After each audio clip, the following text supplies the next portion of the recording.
Hello, good afternoon. Welcome to the fourth BEREC Public Debriefing for 2023. This is the debriefing on the outcomes of the 57th BEREC Ordinary Meeting that took place last week on the 7th and 8th of December in Warsaw, hosted by UK, the policy regulator. This was the last plenary meeting under EETT's chairmanship, and we are happy to announce that during this meeting, an important milestone was also concluded for the selection of the BEREC Office Director. There are still some pending formalities on this procedure to be completed, and then we will be ready to announce more details. Next slide, please. Coming now to the logistics of today. The debriefing consists of two parts. After each part, we will allow time for questions from the audience.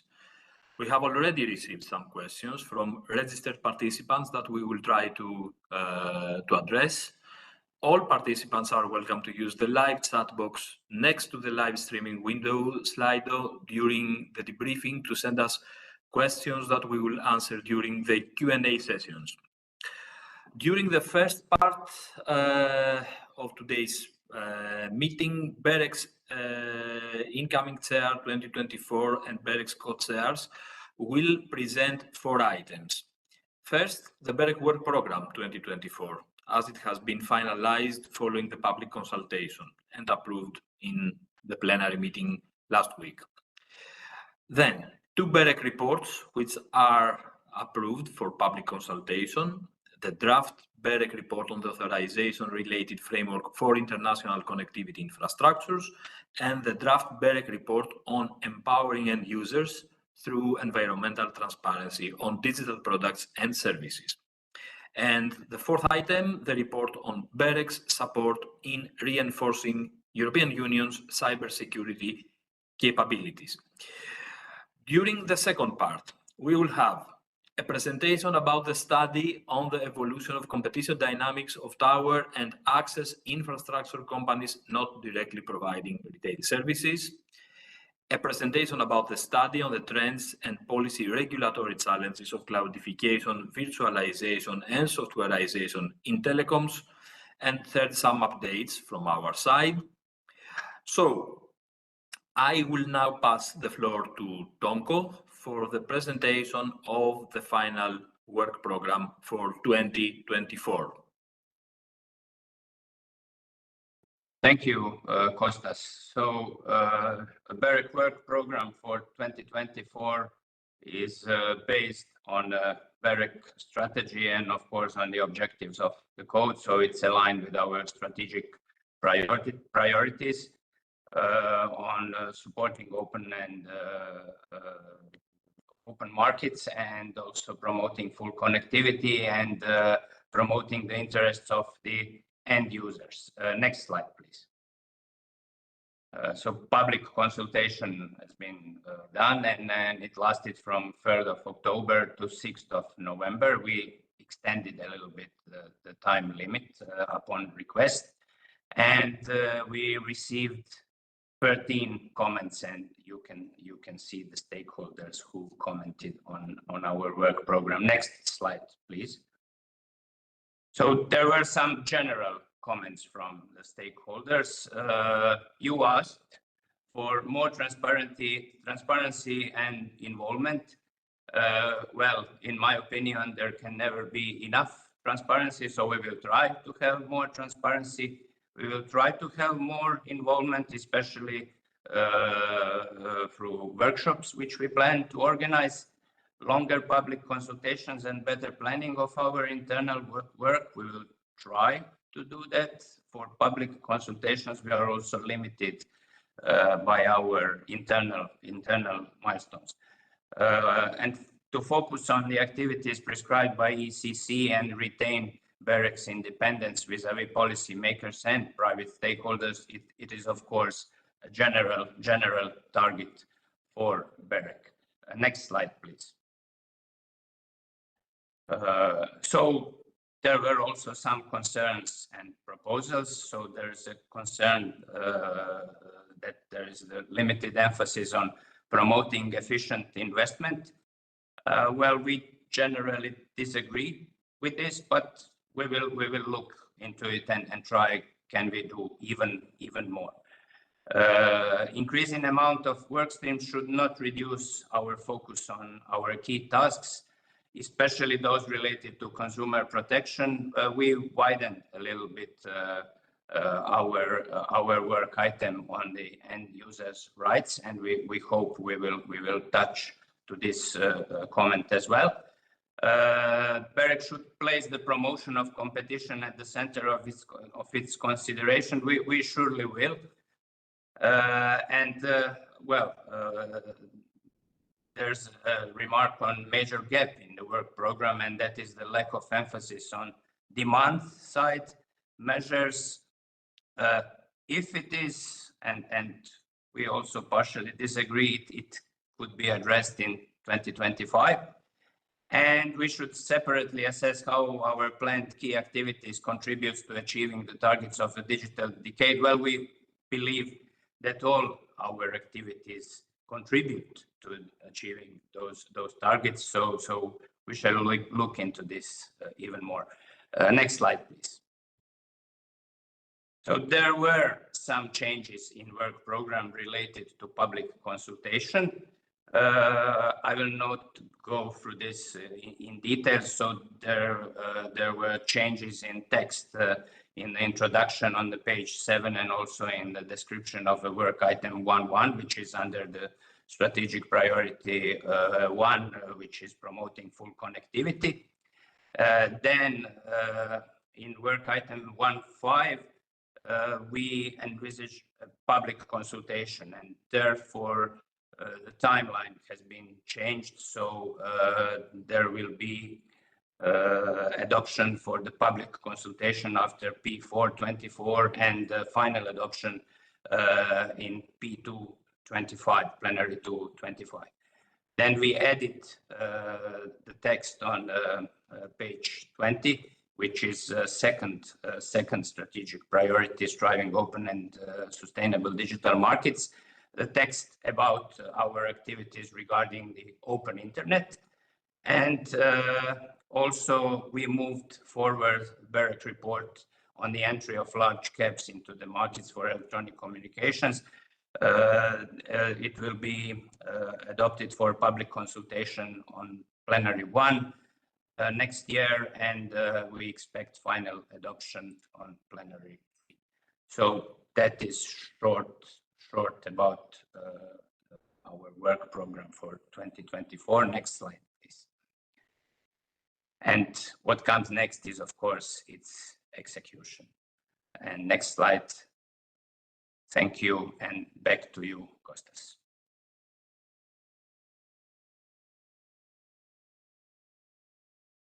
Thank you, Tonko. I think now we can proceed with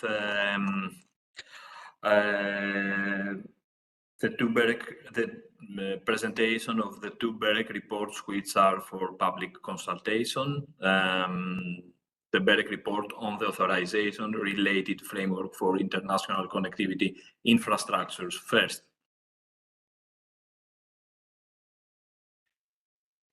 Good afternoon to all.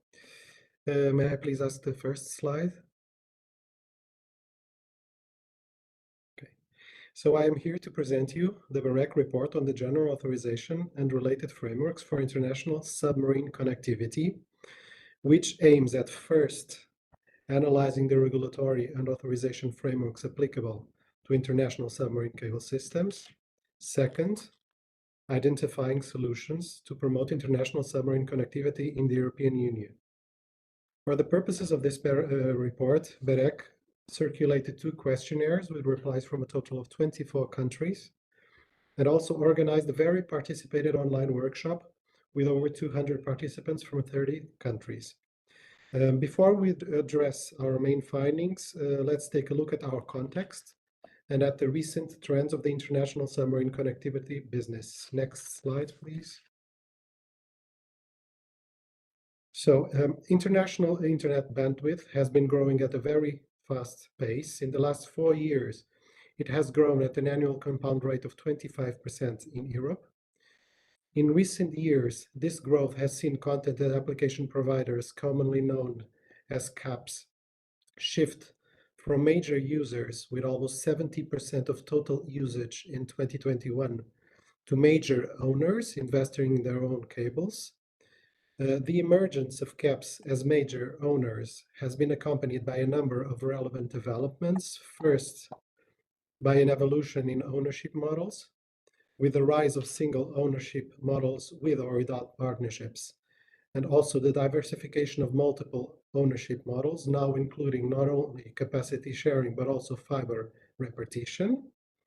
Second, by a shift from the traditional city-to-city connection to the now common data center to data center connections, along, of course, with the global expansion of data centers. Third, with the new open cables and open stations. So basically, an open cable now allows the choice of different landing terminal equipment for each fiber pair, thus allowing independent operation of fiber pairs. An open station allows the choice of cable, landing terminal equipment, and backhaul connection, and allows a variety of new models, including having fiber pairs landing directly at data centers or points of presence inland. Next slide, please. So these recent trends come to life if you look at these maps. In the center, we have systems ready for service in 2023. We have 11 new systems ready in the European Union, 6 of which are external, 5 of which are internal. And among the 6 external systems, we have 4 major cables, of which 3 are co-owned by CAPs. In the right, we have 16 planned systems for 2024-2026, 12 of which are external, 4 of which internal. And among the 12 external systems, 5 are owned or co-owned by CAPs. Next slide, please. So in this context, and to put it very briefly, this draft report first describes the activities involved in submarine cable systems. Second, it then assesses the application of the regulatory framework to these activities and also the powers and experience of NRAs in this field. Third, it verifies the authorization procedures in other sectors beyond the electronic communications. And last, it checks the types and examples of measures adopted to promote international submarine connectivity at European and also national levels. Next slide, please. So let's now take a look at our main findings. For that, we must start with 2 very basic questions. First, when is the electronic communications regulatory framework applicable? The answer is simple: when we have a provision of an electronic communications network or a provision of an electronic communications service. Second question, to what extent is the electronic communications framework applicable? Well, it depends whether or not that provision is publicly available. If it's publicly available, most rights and conditions apply. If it's not publicly available, most rights and conditions do not apply. So these 2 answers take us to our first main finding. Even if the definitions of public network and publicly available service are crucial for determining the regime applicable to each network and to each service, there is no definition of publicly available in the code. Some countries introduced definitions, others did not. And there is currently no robust harmonization in the definition where it exists and the interpretation of what qualifies as a publicly available service. So where does that leave us in what concerns today's submarine cable systems? On the one hand, our second main finding tells us that submarine cable systems operated by electronic communication providers to ensure the international capacity needed to support their retail national business and to sell capacity to third parties at wholesale and or retail level would probably be qualified as public networks and or publicly available services. On the other hand, our third main finding tells us that submarine cable systems operated by CAPs, by content and application providers, connecting their data centers to exploit the capacity exclusively for their own use, always, of course, always without prejudice to a case-by-case analysis, could be qualified as non-public networks and or non-publicly available services. Next slide, please. Other main findings. We have confirmed that the development of submarine cable system depends on the compliance with a significant number of national authorization administrative procedures in fields beyond the electronic communication sectors. This includes environmental protection, cultural heritage protection, maritime resources planning and management, urban and territory planning and management, and also involving a total average duration that can exceed 1 year. Among these procedures, the electronic communications regulatory framework poses no specific problem, as we all know that we have a general authorization regime with no obstacles in the entrance to the market apart from a possible prior notification. Also, we have found that single points of contact and national cooperation mechanisms between competent authorities are not a generalized policy across Europe, which also lacks international mechanisms or points of contact at European level. So, if an investor wants to land a cable in 5 or 6 member states, we have found no evidence of an European level mechanism or gateway facilitating access to national authorities in each of those countries. Also, and last, we have found that existing measures to promote the development of international submarine connectivity include at European level mostly financial support, and at national level, a varied and fragmented set of legal, administrative, institutional, security, and financial measures. So that's all from my side. I pass the floor to Katerina and Sandrina. Thank you. Thank you very much. Good afternoon. We are happy to present to you the new draft report regarding end users empowerment through environmental transparency on digital products. We can go to the next slide, please. Continuing BEREC's commitment towards environmental sustainability in the digital sector, the objectives of this draft report was to map existing initiatives that allow to foster environmental transparency on ICT products, so both goods and services to the consumers, while raising telecom regulators' understanding of the issue. It was also to explore the different means to reach out to end users to inform them about the environmental footprint of their digital products and about their environmental rights. And the last target was to be able to prepare a BEREC communication campaign that will aim to inform about end users' devices' environmental footprint and best practices to mitigate this impact, with a special attention to circular economy approach. So the draft report published today for public consultation was built based on research and literature review, as well as on the results of a workshop held in September 20th of this year with BEREC, the European Environmental Bureau, the European Commission, and the consulting firms Resilio and Rumble, who worked on the energy footprint of end users' digital services with DG Energy. And the final report is expected in June 2024 and will be paired with the communication campaign I described just before. We will now present you some of the key messages of this draft report, and we can go to the next slide, please. So one important message in this report is that environmental transparency allows to better inform end users regarding the environmental footprint of their products, enabling citizens to include environmental criteria while purchasing a digital good or choosing a digital service provider. Environmental information display can also create positive incentives toward providers to favor most sustainable products on the market. This two-sided positive effect was conceptualized as data-driven regulation in BEREC past publications and the present draft report. What is behind this concept? Complementary to traditional regulatory tools, environmental information can support public bodies' actions towards sustainable digital markets.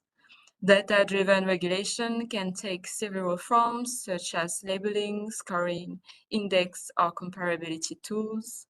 BEREC also outlines in the draft report that some obstacles can emerge, such as the profusion of schemes, the need of readable information for consumers, or the challenge to achieve harmonized practices across the EU single market regarding information display. Actually, the European Union has been active to meet these challenges while improving the level and quality of environmental information delivered to the consumer. A good example is the establishment of an environmental label for smartphones and tablets this year. And you can see on the slide a snapshot of this upcoming label. And we can also mention the upcoming European Union Digital Passport, which will be a tool to improve environmental traceability and information on material products. We can go to the next slide, please. Another key message is that information is also critical to empower end users to understand, know, and access their environmental rights as consumers. End users should be aware of providers' obligations towards them granted by the European regulatory framework and their environmental duties. A good example is the guaranteed conformity of products. EU consumers are entitled to have functional digital products and products in general for a period of 2 years minimum for new products. In the event of a defect, the provider is responsible for repairing or replacing the product. So to have access to this right, consumers must be, of course, informed of it. However, a recent study from the European Commission showed that only 2% of electronics and IT goods display their legal guarantee. It seems a very low number, especially when the study also outlines that 30% of Europeans deem useful to have information on the climate footprint and the lifespan of their products. Same could be said by other new end user rights derived from the Green New Deal implementation are currently being discussed by co-legislators, such as the right of repair, new eco-design requirements, or new disposals on battery sustainability. So thank you, and I will now give the floor to Katerina Dekanowska. Thank you very much and good afternoon. We can continue to the next slide. Thank you.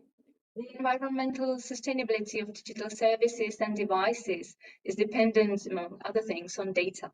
It must be ensured that transparent data are available to all. Another issue is the operation or life cycle, which have also impact on the environment, of course. The report identifies some of the major challenges, for example, the programmed obsolescence, which cannot be really solved by user behavior as other aspects of digital products, but which must be also seen in a wide context of the attention economy, the social behavior trends, but also of the necessary technology innovations. In its research and analysis, BEREC has used the results of the already mentioned Commission study assessing the energy footprint of digital actions and services. This study lists the various ways of use of the digital services and computes their energy consumption and thus environmental footprint. For users' consideration, the study states also the possible ways of how to decrease the consumption by making conscious, responsible user choices, and how to change the way how and for which purposes people use their digital devices. These practices can also prolong the lifespan of the device, which is another goal beside the energy consumption decrease. Last aspect I would like to raise now is the statistics regarding the disposal of ICT devices which are no longer being used. As you can see on the chart, going from the left, vast majority of these devices in Europe are still kept in households. Very small number of them are passed to another person for further usage, and just a minority is being collected and recycled. At least a minimum of them is thrown away into common garbage without any further utilization of the components or materials. Therefore, BEREC will launch a communication campaign in 2024 on digital devices, which will also complement the communication campaign on the digital services prepared by the European Commission. We can go to the next slide, please. Thank you. Now, what role can BEREC and the national regulators take, and with whom to collaborate in these efforts? BEREC conducted this year an internal questionnaire, which brought up a large number of various initiatives that are actually being taken across Europe by the NRS itself, by other competent public authorities, by the industry, by consumer and environmental organizations, or by the scientific community. In the table on the right, you can see that many BEREC members have already launched their own activities. A very good example was kindly shared with us by RTR, who launched the communication campaign this year, and you can see a template of one of the leaflets. The report observes that multi-stakeholder approach is crucial in this issue, as there are many specialized initiatives in Europe which can complement each other or which can be supported by more entities for the higher efficiency.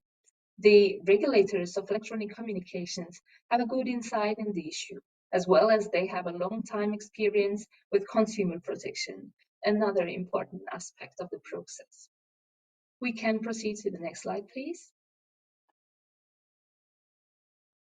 The report is now published for public consultation, which will be closed on February 12th. So you can find more detailed information together with a link to EU survey on BEREC website.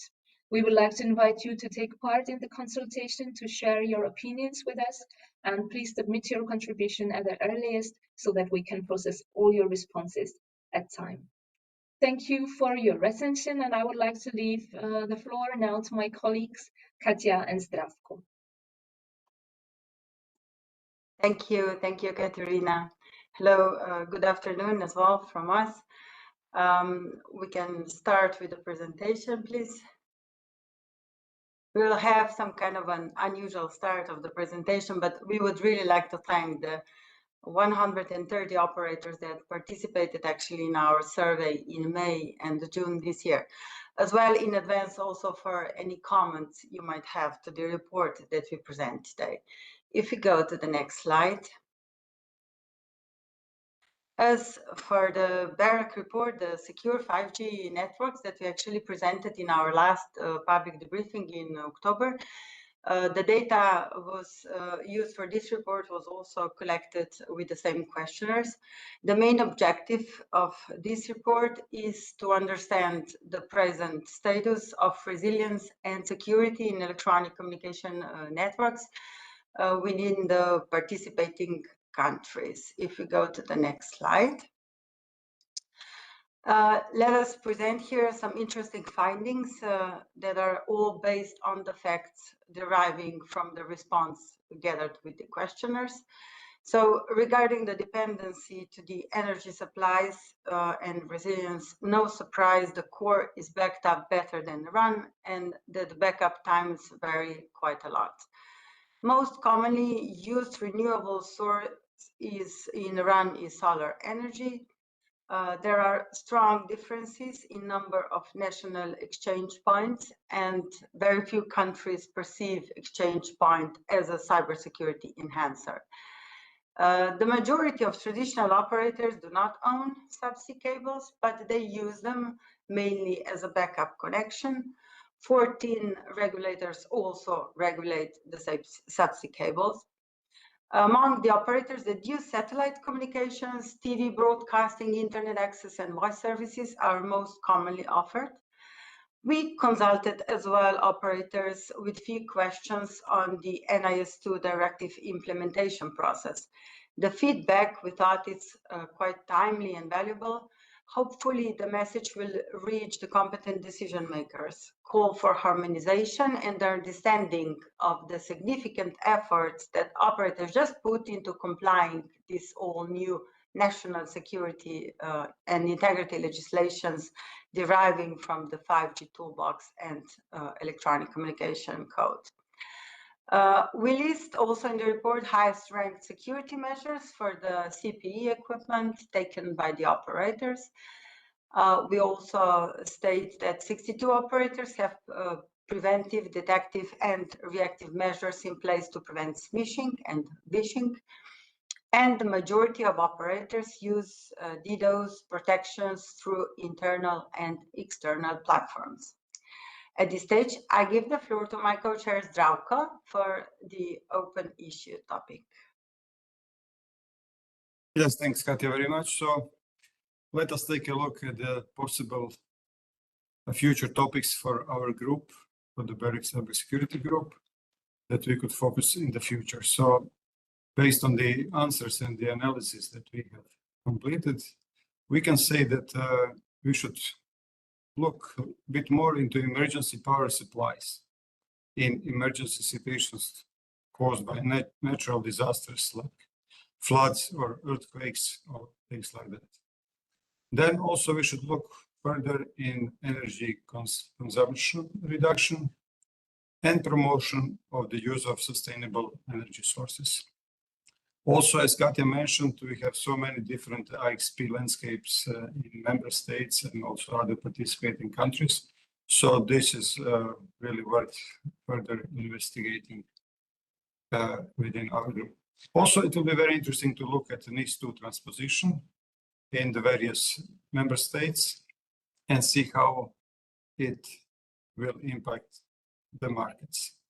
Also, one of the topics that I would say will have the priority is the CPE cybersecurity regulations. So I think we have a lot to choose from, and we will have to somehow prioritize and focus in the next year. But we will have a very interesting year. So thanks a lot for your attention, and we proceed to the next presentation.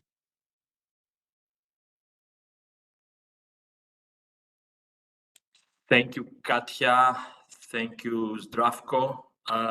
Now we will proceed with the questions. As I mentioned in the beginning, we have received some questions already offline before today's session. I will start from them. The first one is from Mr.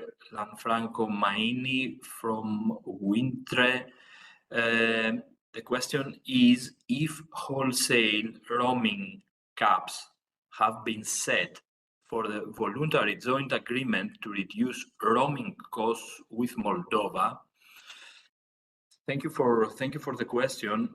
The answer is that no wholesale roaming caps have been set for the voluntary joint agreement to reduce roaming costs with Moldova, as all participants in the agreement agreed that there is no such need, at least at this point.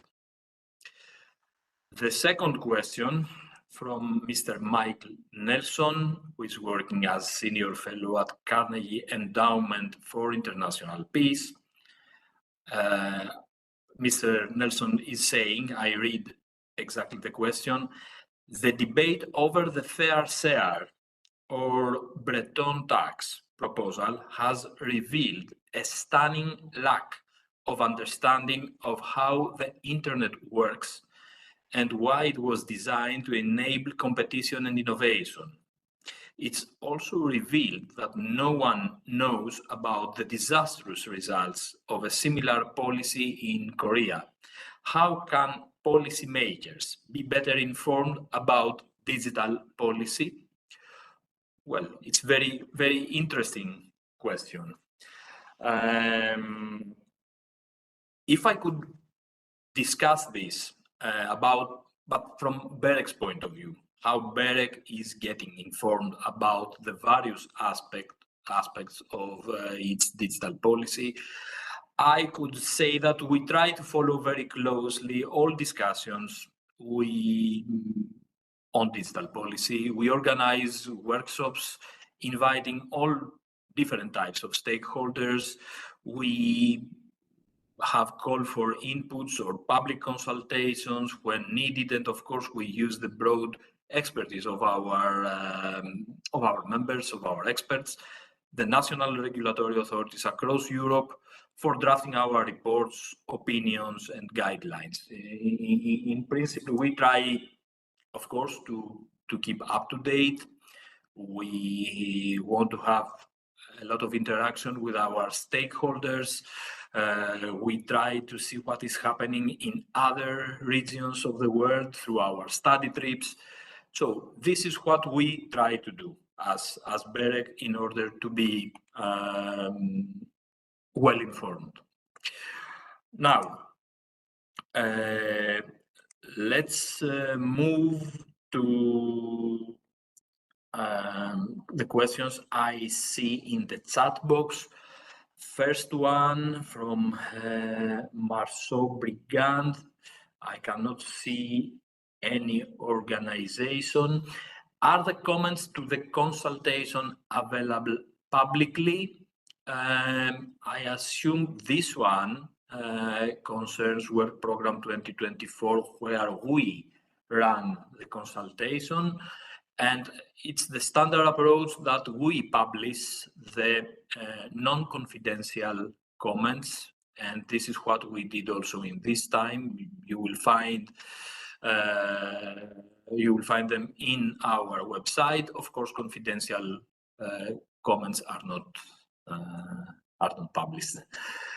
A second one from Luis Pereira. Again, I cannot see any organization.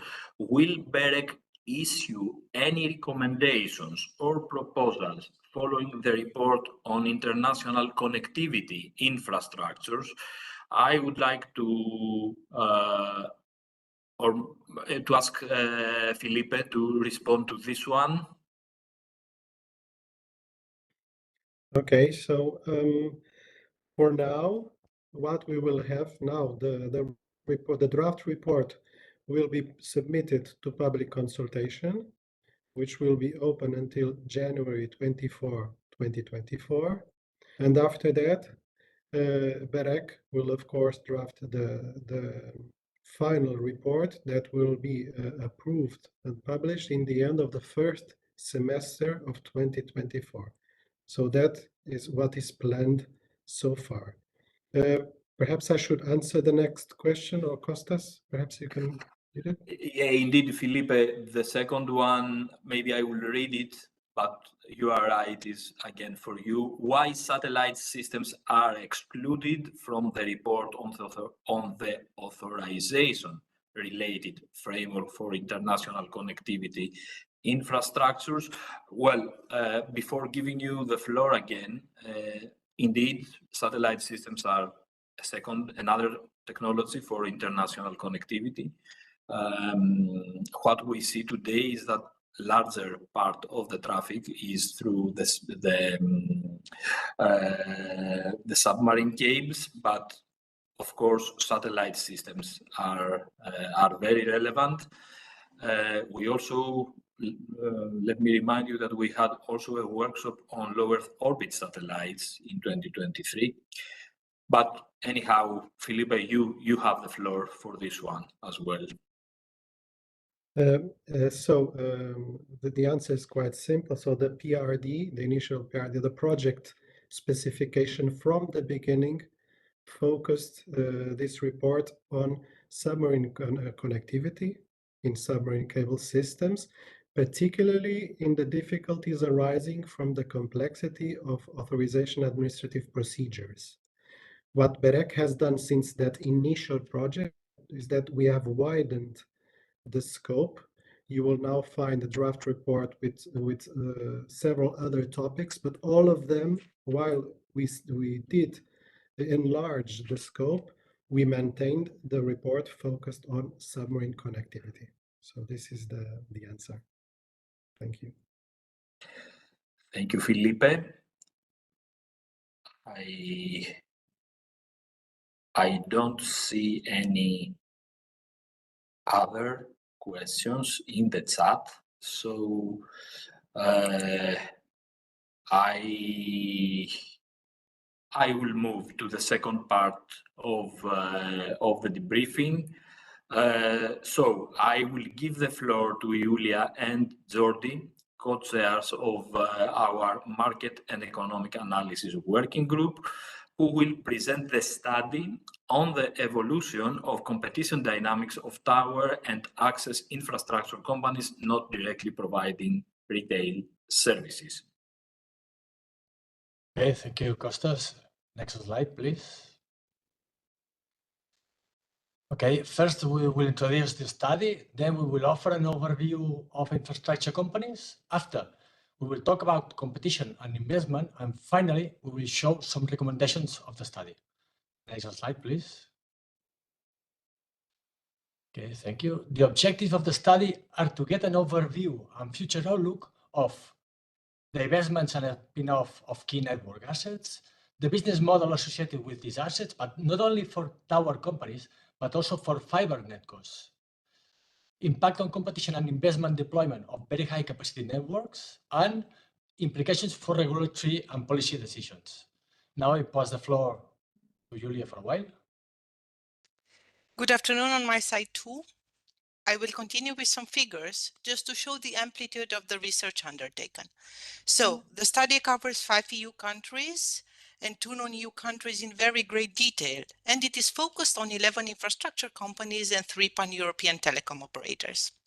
Additionally, a dedicated survey was answered by 30 NRAs, 41 infrastructure companies and 34 telecom operators, so we think that the reach was significant. Moreover, in-depth interviews have been conducted with the focus companies plus a national competition authority. Lastly, there was a very well-attended workshop which took place on the 20th of June this year. Overall, we believe the study is comprehensive and provides a lot of interesting insights backed up by evidence. Back to you, Jordi. Thank you, Julia. Next slide, please. Okay, although this slide is certainly not visually appealing, it shows interesting information that you will find in the study. Here we answer 3 questions. Who are these companies, where are they located, and where do they come from? In particular, in the table above, you can see that the largest tower costs are pan-European. Cellnex is the largest, with more than 100,000 sites in 12 countries. In the table below, you can see that the main disbasements that define these companies are very recent in time. For example, American Tower acquired Telefónica's assets just 2 years ago. You will also see that in terms of ownership, there are 3 types of companies, which could be the natural steps toward divestment. One, for instance, Totem, which is fully controlled by Orange. Second, Mantes Tower, which is a joint venture between Vodafone and 2 investment firms. And third, Cellnex, which is an independent company. Next slide, please. Thank you. In this slide, which focuses on fiber networks, you can see in the table that these companies are national-based, and only in 4 countries, Italy, UK, Spain, and France, there are operators with large coverage, more than 1 million premises. On ownership, as before, some fiber networks are independent, such as Open Fiber in Italy and Onivio in Spain. Others are a joint venture of an operator and investment firms, such as XP Fiber in France. And also there are Openreach in the UK, which is fully controlled by BT, previous incumbent. Next slide, please. Now, on the scale of these 2 types of companies, while tower costs control the majority of physical mobile infrastructure in Europe, fiber networks are local and address commercial fiber gaps on and/or state-aid zones. Finally, on the business model, while fiber networks typically offer active assets, tower costs focus on passive infrastructure. In the latter case, divesting telcos remain as anchor tenants and enjoy favorable conditions. Back to you, Julia. Thank you. Thank you. And next slide, please. Could we have the next slide, please? Okay, so to reflect on the impact of the infrastructure companies on competition, investments, and deployment of very high capacity networks is not straightforward, and the effects typically depend on the type of company we are talking about, whether it is generally supporting the deployment of mobile or fixed networks, or even both, the ownership of these companies, so differently put the stakes in them, and the feasibility of infrastructure duplication. Therefore, for tower companies, there is little contribution they could bring to networks deployment since they operate on demand in a build-to-suit manner. The coverage increases as well as densification depend on the strategic decisions of the mobile network operators. Considering competition, it is clear that tower consolidation drives cost reductions, but there may be limited incentives to compete on coverage on the side of MNOs. Competition at retail level can be enhanced by the presence of tower companies acting within a neutral host model, but of course the terms and conditions of access need to be monitored. As regards network companies and more specifically fiber companies, practice has showed that the entities which have a high stake of the alternative operators or where independent funds are involved have a positive impact on network rollout, typically determining coverage increases. Quite generally, the impact of the creation of these network companies should be positive for competition at retail level, but of course it depends on the specificities of the wholesale offers available. Should it be bitstream, FULA, or fiber unbundling, and the degree of fragmentation of these offers, which may determine differences in the quality of retail products, for instance. Also, if a lack of adequate alternative products is identified, this can lead to excessive pricing and discriminatory practices. Next slide, please. So what can we do from an ex-ante perspective? The possible approach towards fiber and access companies regulation from an ex-ante perspective is differentiated according to the status of an operator of electronic communications networks and/or associated facilities. There are possible several options. One is S&P regulation, but then a relevant market susceptible to ex-ante regulation needs to be identified, whereby it passes the 3 criteria test.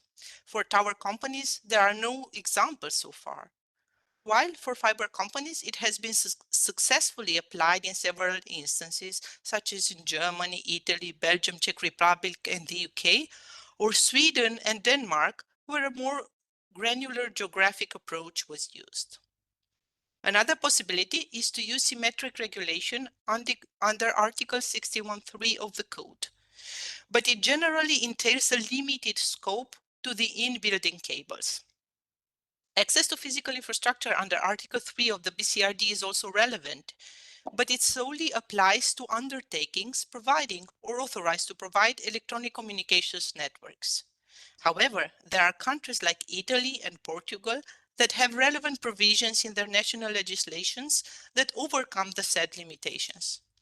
Finally, state aid measures would be equally applicable to beneficiaries irrespective of the type of infrastructure company they represent. Next slide, please. And this is the last slide of our presentation, and I will wrap up with several recommendations to address the possible issues. The left-hand side of the table sums up the main competitive concerns identified in the study, while the column on the right comprises of potential solutions. So, for tower companies, a possibility would be to extend the provisions of the PCRD to accommodate the elements that are now excluded, which is something that the upcoming GIA plans to be doing. For network companies, as regards the lack of possibility to offer a homogeneous or standard product at retail level in various areas, or potential issues arising from the expiry of state aid remedies in sparsely populated areas, an option would be to designate the NRA as a single coordination body with clear procedure on monitoring compliance with the applicable rules. Also, it is worth noting that the copper switch-off may result in the need for geographical segmentation in broadband markets, and therefore in a growing importance of Article 80 of the Code on wholesale-only entities.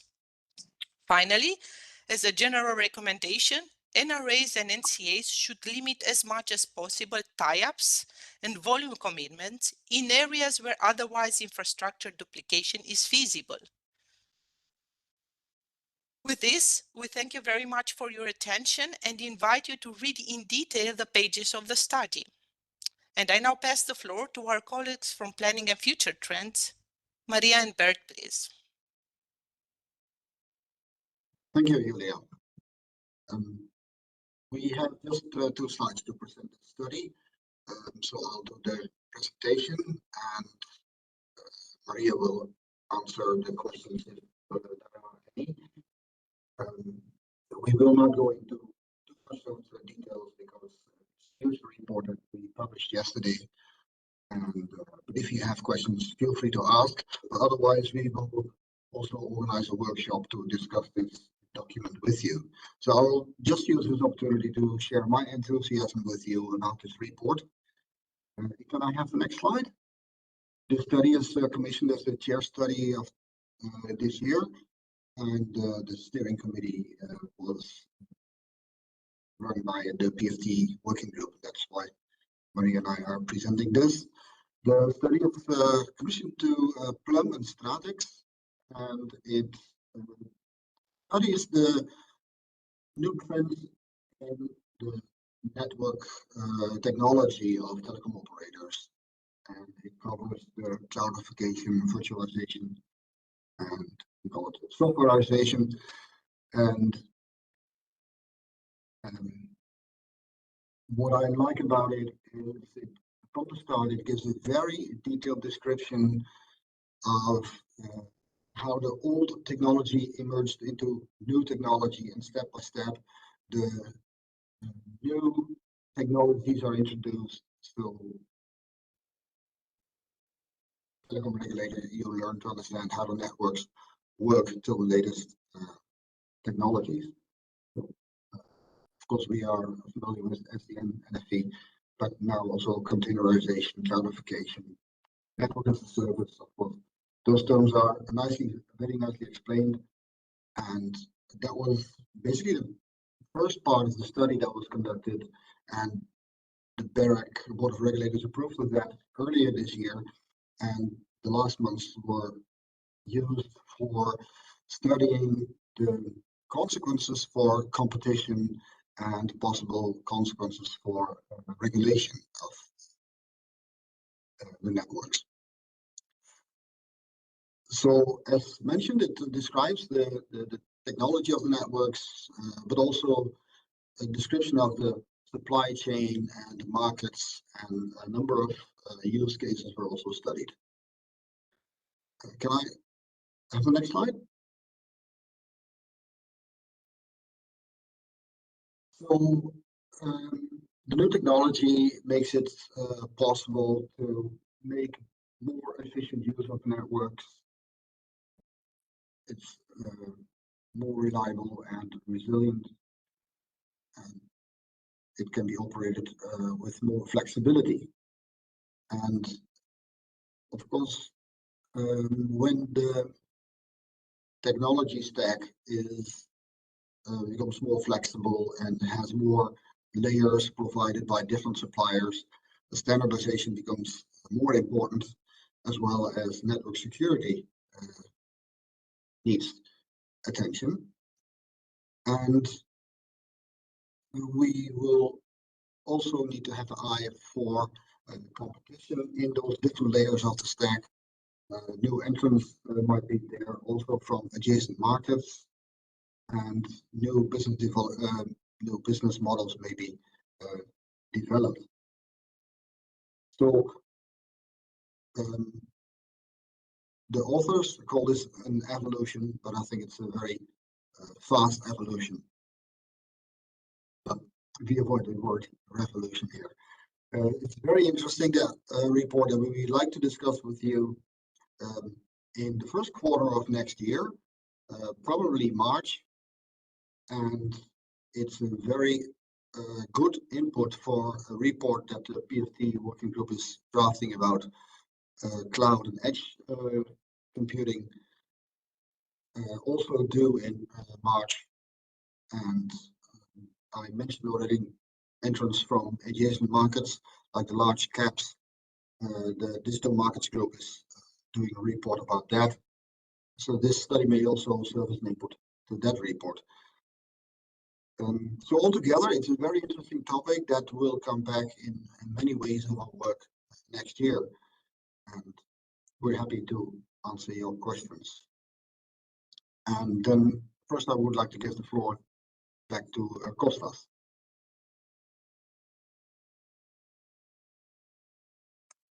Thank you, Bert, for the presentation. We had some issues with the sound, but I think the presentation slides were quite good to allow everybody follow the presentation.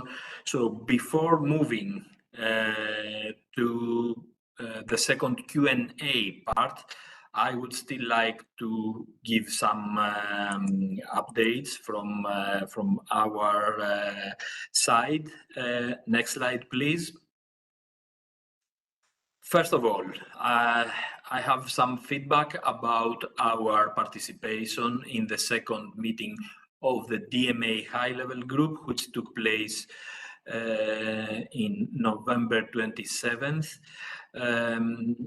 Our delegation includes 6 member representatives. We were accompanied by the Digital Markets Working Group co-chair, and all of us contributed to the discussions in the meeting about ways to enhance the DMA high-level group governance, identifying areas for further cooperation within the DMA high-level group, and the impact of AI on the regulatory landscape, considering the presence of such technologies across various fields. Of course, we understand and we recognize the crucial role of the DMA in shaping the digital future, and we consider that our contribution, given our expertise, can be very constructive and beneficial for DMA and its enforcement. Next slide, please.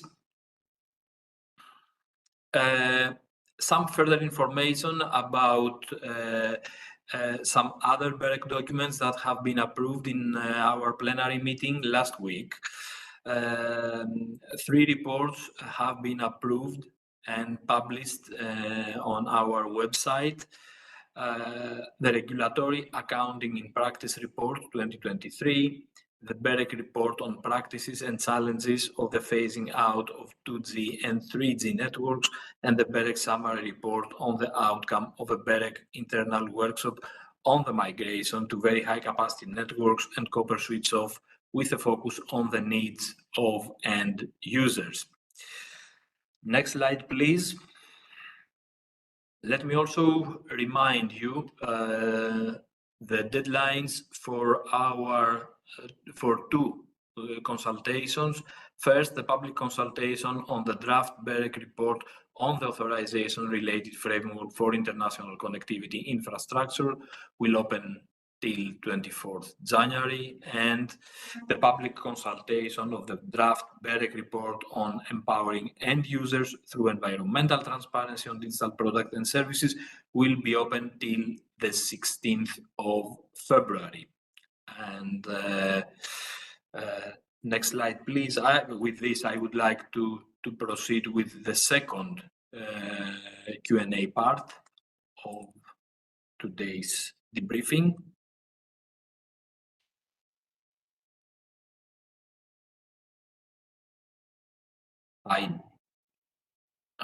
We have not received, let me first say this, we have not received any questions in advance from pre-registered participants for this part, for these presentations.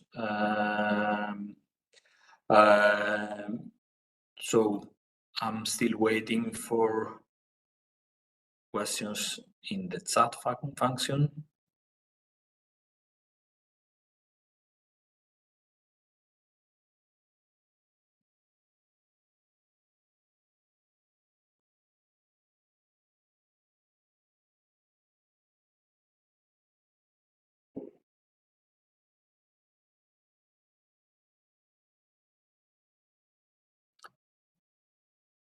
Sorry for keeping you waiting, but I'm still. Let me see. One question from Orei Bladoja Coelho on I cannot see organization, on tower companies and fiber companies studies. It was said that sharing of new passive infrastructure lowers mobile network operators' incentives to compete. However, there is neither a clarification provided in the report nor a source cited to provide more detail on this. Could you please elaborate on this? So I would like to pass this question to Julia and Jordi.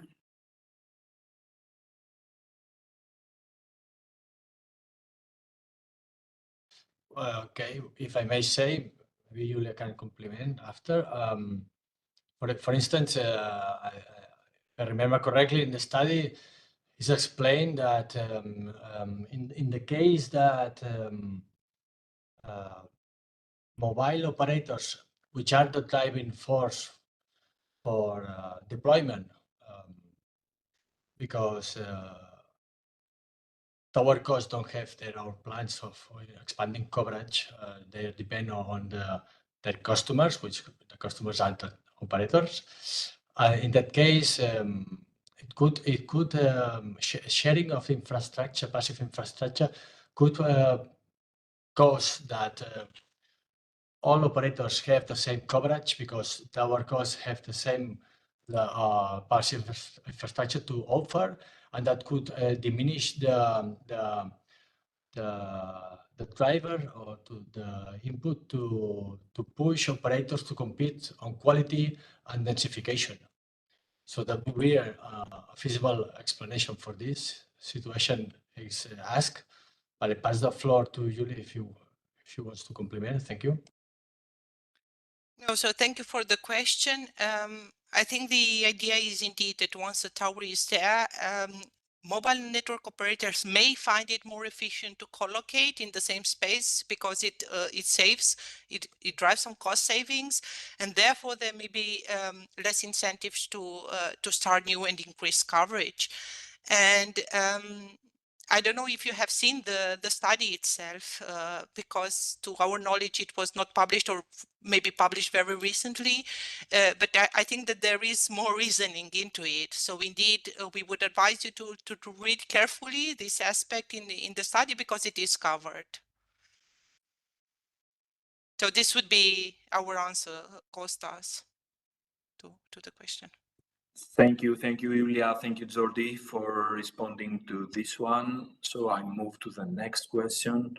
This one is from Tony Surtel. Is BEREC involved in the preparation of the DNA white paper, the Digital Networks Act white paper? Bert and Jordi's reports just now would seem very relevant. Well, first, we are not involved in the preparation of the DNA white paper. BEREC is not involved at this stage. With regards to the two reports presented in this part of the debriefing, the one on tower companies and access infrastructure companies, and the one on cloudification, virtualization, and softwareization. These two are the two studies we decided to run in 2023 because both address important trends, market trends, the one on tower and access infrastructure companies, and the other one, a very important technology trend, cloudification, virtualization, and softwareization, the core part of networks. And I fully agree with the comment made by Tony. These both are very relevant in the discussion for the Digital Networks Act from our point of view. Now, I see another question by Niklas Furberg, which is, I think, more or less the same as the first one on tower companies and fiber companies. It says, On tower cost and fiber cost study, it was said that sharing of new passive infrastructure lowers MNOs' incentives to compete. However, there is neither a clarification provided in the report nor a source cited to provide more details on this. Could you please elaborate on this? I think we covered this already by responding to the first question we received on tower companies and access infrastructure companies.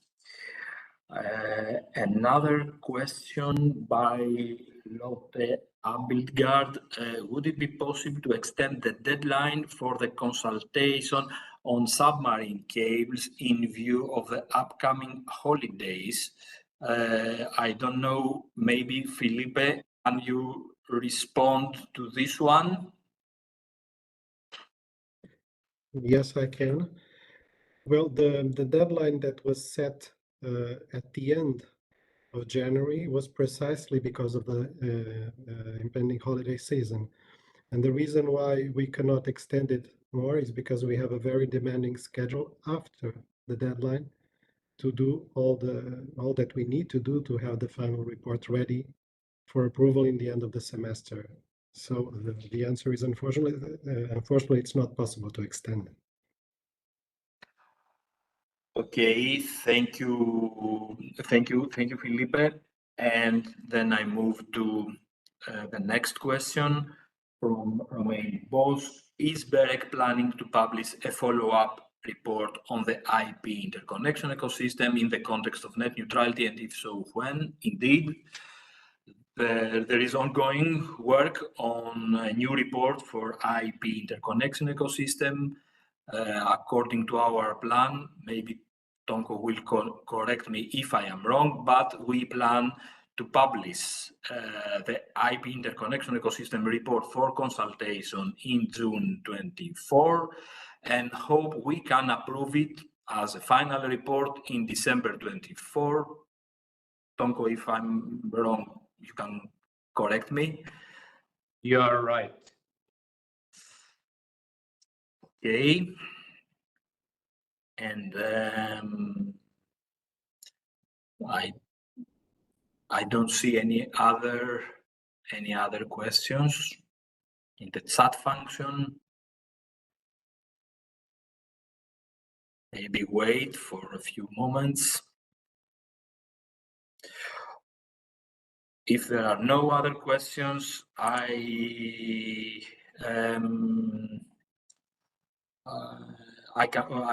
we can move and before closing public debriefing for today, before saying goodbye, let me just remind you that the next BEREC Public debriefing is on the 13th of March 24 and will be held on a virtual mode. In addition, please save the date for the next BEREC Stakeholder Forum, which is planned to take place on the 26th of March 24 in Brussels. And of course, now is the time to hand over to Tonko, who will lead BEREC's work next year. In 23, BEREC reached significant, in my opinion, milestones through collaborative efforts by working together, successfully executing an ambitious work program. Our projects try to cover important regulatory issues and trends. We feel that we contributed significantly to the connectivity package discussion and debate. We supported the implementation of the Digital Markets Act and also actively participated in ongoing discussions about the Data Act.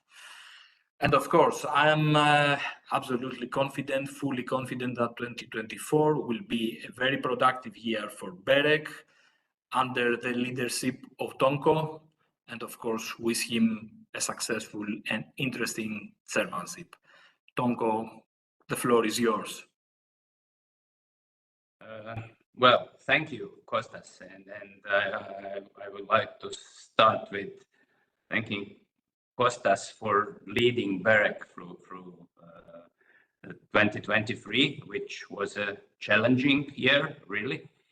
And it was a real pleasure working with him and other colleagues from the BEREC mini board and other colleagues from the BOR and all other colleagues from BEREC. So I'm really honored to take over the BEREC chairmanship. And I think that next year will also be an interesting one. Of course, our work program is quite comprehensive and we will have a lot of work to do. And then, of course, you already mentioned the white paper is announced. We are currently not involved. We would like to be involved. We shall see whether we will or not, but for sure it will put some new tasks to BEREC. And I'm, of course, looking forward to cooperation with all the stakeholders. I know that this role of BEREC Chair is quite time consuming, so I apologize in advance if I will not be able to reply immediately to everyone, but me and my team, we will be there for you. And just to finish with well, I know that the expectations are very high, and I sincerely hope to meet them. Thank you, and back to you, Kostas. So I think that's all from us. Thank you for attending the debriefing today, and best wishes for Christmas and New Year, and see you in the next BEREC debriefing in March. Bye.